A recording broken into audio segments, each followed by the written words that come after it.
अस्सलाम वालेकुम दोस्तों। पाकिस्तान टीम ने न्यूजीलैंड कप टूर करना है और उसको लेकर जो चैंपियंस ट्रॉफी में हमारी शिकस्त हुई है, जो पाकिस्तान टीम बड़े बदतरीन परफॉर्मेंस दी है, उसके बाद अब सिलेक्शन मामलात में जो न्यूजीलैंड के खिलाफ पाकिस्तान टीम ने एक सीरीज खेलनी है, T20 5 मैचेस की और 3 ODI की, उसकी 15 रुकनी स्कोर्स दोनों के अब मेरे सामने है इस वक्त। अच्छा, एक चीज तो मैं आपको कंफर्म करता चलूं कि इस टूर के लिए, न्यूजीलैंड के टूर के लिए, आकिब जावेद को बतौर इंटरिम हेड कोच की पोस्ट से अब नहीं हटाया जा रहा और वो आकिब जावेद ही इसको कंटिन्यू करेंगे। उनके साथ बॉलिंग कोच जो है वो अजहर महमूद होंगे और बैटिंग कोच जो है वो मोहम्मद यूसुफ होंगे। सो मोहम्मद यूसुफ पहले ही लग रहा था कि वो बैटिंग कोच आएंगे। वो पहले नेशनल क्रिकेट एकेडमी में जो है बैटिंग कंसल्टेंट थे। लग रहा था उस वक्त जब वो रिजाइन कर रहे थे कि वो पाकिस्तान टीम के साथ आना चाहते हैं, तो अब उनकी ये ख्वाहिश जो है पूरी हो जाएगी। वनडे और T20 स्क्वाड में डिफरेंस ये है कि वनडे के अंदर सीनियर प्लेयर्स मौजूद हैं। 2 सीनियर प्लेयर्स जो है वो वनडे स्क्वाड का हिस्सा नहीं होंगे बॉलिंग में, एक हारिस रऊफ और एक शाहीन शाह अफरीदी। ये दोनों अब T20 स्क्वाड का तो हिस्सा है, लेकिन न्यूजीलैंड के खिलाफ ये वनडे स्क्वाड का हिस्सा नहीं है। जबकि बाबर आजम, मोहम्मद रिजवान, नसीम शाह, ये 3 सीनियर प्लेयर जो हैं ये T20 स्क्वाड का हिस्सा नहीं है और ये वनडे स्क्वाड का हिस्सा होंगे। सो ये बड़ी तब्दीली है। स्क्वाड क्या है पहले मैं आपसे को बताऊं। पहले मैं आपको वनडे स्क्वाड बताता हूं। 3 वनडे खेलने हैं ये बाद में। स्क्वाड में आपको पहले बता रहा हूं। कप्तान मोहम्मद रिजवान के साथ सलमान अली आगा नायब कप्तान होंगे। बाबर आजम, इमामुल हक, अब्दुल्ला शफीक। इमामुल हक के साथ साथ अब्दुल्ला शफीक बतौर ओपनर जो है वो वनडे स्क्वाड का हिस्सा होंगे न्यूजीलैंड सीरीज के लिए, क्योंकि जो साइम अयूब की अदम मौजूदगी है उसमें सिलेक्टर्स ने अब ये कोशिश की है कि एक जो आपके पास रेगुलर ओपनर है, और फिर अब्दुल्ला शफीक चले नहीं है लेकिन ऑस्ट्रेलिया के खिलाफ, ऑस्ट्रेलिया की कंडीशंस में वो खेल के आए थे, उनकी परफॉर्मेंस उनसे नहीं हुई थी। अब ये किस बेस पर सिलेक्टर सोच रहे हैं, क्या ये उनके लिए आखिरी चांस होगा या परमानेंट चांस होगा, ये बहुत इंपॉर्टेंट है। बहरहाल अब्दुल्ला शफीक वापस 15 रुकनी स्क्वाड का हिस्सा बन गए। तैयब ताहिर जो है वो भी स्क्वाड का हिस्सा होंगे और इरफान खान नियाजी। इरफान को बहुत हैरान कुन तौर पर एक ऐसा एथलीट जो आपको बैटिंग में, आपको बॉलिंग में, आपको फील्डिंग में एक फुल टाइम पैकेज है आपके पास, उसको जब ड्रॉप किया गया था तो बहुत से लोग हैरान से। बहरहाल इरफान खान नियाजी अब वनडे स्क्वाड का भी हिस्सा है और T20 स्क्वाड का भी हिस्सा है। तो मैं भी आपको वनडे स्क्वाड बता रहा हूँ। इरफान खान नियाजी के बाद खुशदिल शाह जो ऑलराउंड परफॉर्मेंस में बहुत हमें चैंपियंस ट्रॉफी में भी उनसे बहुत ज्यादा एक्सपेक्टेशन थी, ट्राई नेशन भी उनको खिलाया गया, अब उनको फिर चांस दिया गया है। मोहम्मद वसीम जूनियर जो है वो भी वापस लाया गया। नसीम शाह वनडे स्क्वाड का हिस्सा होंगे। आकिब जावेद, मोहम्मद अली, इब्रार अहमद और सुफियान मुकीम, यानी कि 2 स्पिनर्स के साथ अब इस स्क्वाड में 2 स्पिनर हैं। शुक्र है, पता नहीं शायद ज्यादा बवेला मचा है, रोला मचा है। उसके बाद अब पाकिस्तान की सिलेक्शन कमेटी ने सोचा है कि 2 स्पिनर्स के साथ वो वनडे स्क्वाड में न्यूजीलैंड के खिलाफ खेलेंगे। मोहम्मद अली जो है मैं आपको बता चुका हूं, और इब्रार अहमद, सुफियान मुकीम के अलावा फहीम अशरफ जो ऑलराउंडर हैं, ये भी पाकिस्तान की न्यूजीलैंड के खिलाफ 3 ODI मैचेस के स्क्वाड का हिस्सा होंगे। मैं थोड़ा सा आपको ODI स्क्वाड दोबारा रिपीट कर सकता हूं, आप पढ़ भी सकते हैं मेरे साथ।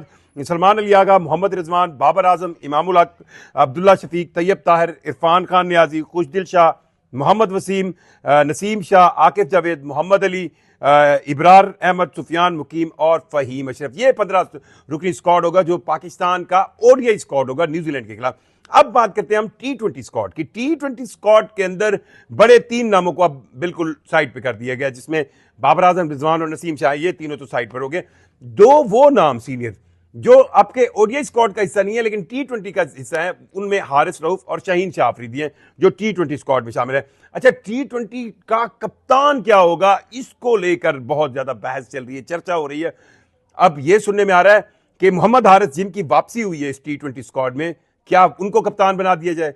अच्छा, उनको कप्तान नहीं बनाया जाता तो क्या शादाब खान की वापसी की बात हो रही है। शादाब खान क्या कप्तान बन सकते हैं? शादाब खान के पास कप्तानी का तजर्बा नो डाउट डोमेस्टिक में पाकिस्तान सुपर लीग में भी मौजूद है, और दूसरा उनके अब एक्टिव होने का ज्यादा चांस इसलिए आ रहा है क्योंकि चैंपियंस ट्रॉफी में जो साइड लाइन पे पाकिस्तान शाहीन मैच खेली थी उसमें भी शादाब पाकिस्तान शाहीन की एक टीम की कप्तानी कर रहे थे। तो अभी तक ये फैसला नहीं हो रहा कि शादाब किसको कप्तान बनाया जाए। मुझे यूं लग रहा है कि शादाब खान शायद T20 टीम जो पाकिस्तान की 5 T20 मैचेस खेलेगी न्यूजीलैंड के खिलाफ, उसकी कप्तानी करेंगे। अच्छा, शादाब खान, मोहम्मद हारिस T20 स्क्वाड में आया। सुफियान मुकीम जो स्पिनर है वो वनडे के साथ अब T20 स्क्वाड में भी शामिल हैं। इरफान खान नियाजी उन प्लेयर में से हैं जो वनडे T20 दोनों न्यूजीलैंड के खिलाफ स्क्वाड में शामिल है। शाहीन अफरीदी जो है वो T20 स्क्वाड में सीनियर प्लेयर के तौर पर मौजूद है। अब्बास अफरीदी को भी T20 स्क्वाड में रखा गया है। जहांदाद खान एक अच्छे हिटर, एक अच्छे मतलब कहें धड़ल्ले वाले हिटर, उनको भी इस स्क्वाड में हिस्सा रखा गया। इब्रार अहमद यानी कि स्पिनर दोनों में रखे हैं। मतलब अब ये भी हैरान कुन है, अब सेलेक्टर्स ही इस पे बता सकते हैं कि अगर आप पाकिस्तान की कंडीशन में खेल रहे थे उस वक्त आप 2 स्पिनर्स के साथ नहीं जा रहे थे, अब आप न्यूजीलैंड 2 स्पिनर्स के साथ जा रहे हैं। इस पर भी कभी आके भाई से मुलाकात होगी तो बात करेंगे कि आखिर इसके पीछे क्या दलील है, और मुझे यकीन है कि आके भाई बहुत अच्छे अंदाज में इसे एक्सप्लेन करेंगे। जो अगला प्लेयर है इब्रार अहमद के बाद उमैर बिन यूसुफ जो है उनका कमबैक हुआ है। खुशदिल शाह उन प्लेयर्स में है जो वनडे में भी शामिल है और T20 स्क्वाड में भी शामिल है।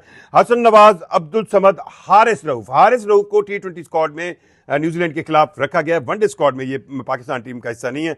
उस्मान खान आप कह लें एक रिजर्व विकेट कीपर, और हुसैन तल्लत और मोहम्मद अली, ये हैं 15 वो प्लेयर जो पाकिस्तान के T20 स्क्वाड का हिस्सा होंगे न्यूजीलैंड के खिलाफ जो 5 T20 मैचेस खेले। मैं दोबारा रिपीट करता हूं, अब मुझे जो पता लग रहा है, जो हालात बता रहे हैं कि T20 की कप्तानी शादाब खान या मोहम्मद हारिस में से किसी को मिलेगी। अब उम्मीदवार मेरे खाते में ज्यादा तगड़ा शादाब खान है। सुफियान मुकीम, इरफान खान नियाजी, शाहीन अफरीदी, अब्बास अफरीदी, जहादात खान, इब्रार अहमद, उमैर बिन यूसुफ, खुशदिल शाह, हसन नवाज, अब्दुल समद, हारिस रऊफ, उस्मान खान, हुसैन तल्लत और मोहम्मद अली, ये T20 स्क्वाड का हिस्सा है। ये पाकिस्तान टीम के 2 स्क्वाड्स हैं जो इस वक्त सिलेक्टर्स जो है उन्होंने ये बनाकर भेजे हैं, और अब final approval chairman PCB Pakistan cricket board Mohsin Naqvi ने देनी है। अब इसमें से आपको क्या लगता है कि कौन सा प्लेयर आपको लग रहा है कि सीनियर प्लेयर जो है वो आपको लगता था कि नहीं यार ये T20 स्क्वाड में होना चाहिए, और कौन सा प्लेयर आपको लग रहा है कि जिसको मिस किया गया वनडे स्क्वाड में? ये आप कमेंट करके जरूर बताइएगा। अब कप्तानी जो है वो T20 की जो है लग ऐसे रहा है, क्योंकि फील ऐसे हो रहा है कि शादाब खान को जो है वो T20 की कप्तानी मिलने के बहुत ज्यादा चांसेस है, और उनकी वापसी हो रही है T20 में। और शादाब खुद भी व्हाइट बॉल क्रिकेट के अंदर T20 के फॉर्मेट को ज्यादा पसंद करते हैं, और पिछले दिनों उनकी अब एक्टिविटीज भी ज्यादा रही है। हो सकता है कि वो कप्तान के तौर पर एक एक्सपेरिमेंट में जाएं और वो ये एक्सपेरिमेंट कामयाब हो। लेकिन हैरान कुन तौर पर वनडे और T20 दोनों स्क्वाड्स के अंदर 2-2 स्पिनर जो है पाकिस्तान टीम के अंदर रखे गए हैं, और सिलेक्टर्स ने जो पाकिस्तान के अंदर चैंपियंस ट्रॉफी हो रही थी उस वक्त तो उनको शायद लगा कि स्पिनर इतने यूजफुल नहीं होंगे। ये एक और बात है कि इंडिया 4-4 स्पिनर के साथ खेल रहा है, और जब चैंपियंस ट्रॉफी के लिए स्क्वाड अनाउंस हो रहे थे तो उस वक्त मुझ समेत बहुत से लोग हैरान थे कि यार इंडिया इतने स्पिनर क्यों खेलेगा। उनको अपनी कंडीशंस की दुबई का पता था, और आप देख लें कि वो स्पिनर्स के साथ किस तरह दूसरी टीमों को पकड़ रहा है।